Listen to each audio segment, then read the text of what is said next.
నిజంగానే మా అన్నయ్యకి 300 బంగారు కాసులు దాచమని ఇచ్చాను. తను నాకు అవి ఇవ్వకుండా ఇచ్చేసా అని అబద్ధం చెప్తున్నాడు. విమల్ రావుకి ఏం కాలేదు.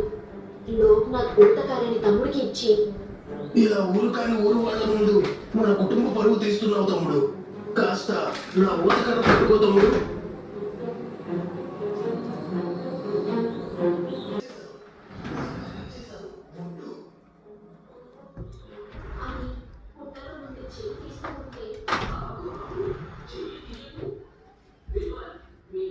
ఆ